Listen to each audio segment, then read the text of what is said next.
Well, this stock will not quit. Amazon hitting another lifetime high yesterday, finishing with its 19th record close of the year. This is the Wall Street Journal reports today that the company is laying the groundwork for its own shipping business to compete with UPS and FedEx. Joining us right now is the founder and CEO of Talmadge Advisors, a consultant firm, Liz Dunn. Liz, good to see you. Thanks so much for joining us. So first it was retail, then they took on movie companies. They've got their own, content, and now the shippers.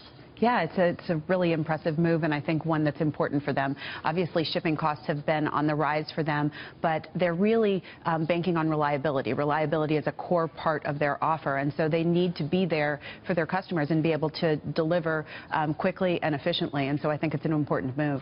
A friend of mine had an ugly sweater contest, during Christmas. And so all the people in the office had to buy ugly sweaters, and they did it from Amazon Prime. And if they paid an extra $2.50 or something, the sweater was there within 3 hours.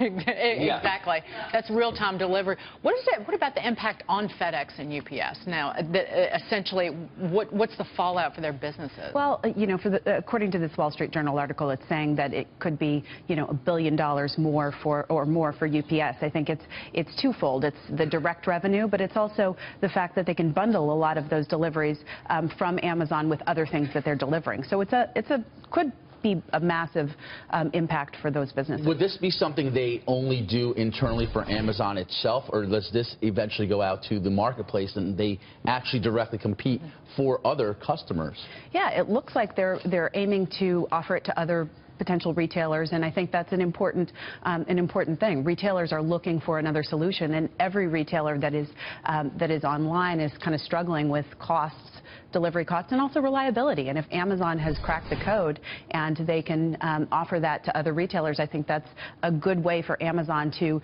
kind of introduce itself into the conversation with some retailers that they haven't been working with. I think one of the things that people should take away from this is they're not going to displace UPS or FedEx. I mean, these are behemoths that constantly have to reinvest in their business, and this is their core competency, especially with the supply chain management. So I think Amazon is looking to pick and choose where it has its own delivery system and resources, because it is very expensive. So this also goes back to they have contracts not only with UPS and FedEx, but also the USPS, the Postal Service. And these are companies that have great systems and infrastructure. So this also has to do with contract negotiation. But I think Amazon, getting back, they do third-party fulfillment, right? So when I go on Amazon, a lot of times I'm not buying from their warehouse. I'm buying direct from the retailer. Right, and that is a great service for some retailers that are just looking to capture all of those Amazon eyeballs, right? So if I can feature my product on Amazon, it might be better than going through a wholesale relationship, and it might be more advantageous if I can just pay those fulfillment charges to Amazon,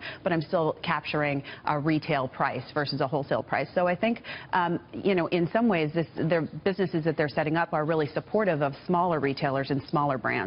Where are they in that whole drone delivery system that we keep hearing so much about? I don't know too much about the drones. I'm kind of terrified of the idea. But I think the point is... One just shut down an airport. Apparently. Yeah, I saw that. I think they're being creative about the last mile, and, they're very sophisticated. So you're right. I don't think they're going to completely back away from UPS and FedEx, but I do think that they're going to look for creative alternatives and the best alternative to reach all of their customers. From a trading perspective, valuation, does it ever become a problem since we've hit 19 all-time highs? This drives me nuts. People complain about the valuation. They could immediately cut tons of costs and become a great value stock and trade at 12 times earnings like Apple, but they're continuing to reinvest in their growth. Look at the revenues. I'd rather invest in a company that is growing the revenues over and over and over and at the forefront of thought leadership and product placing. Here we're talking about them being a retailer. They're the #1 cloud computing company that's growing and growing and growing. Yeah, that's a good point.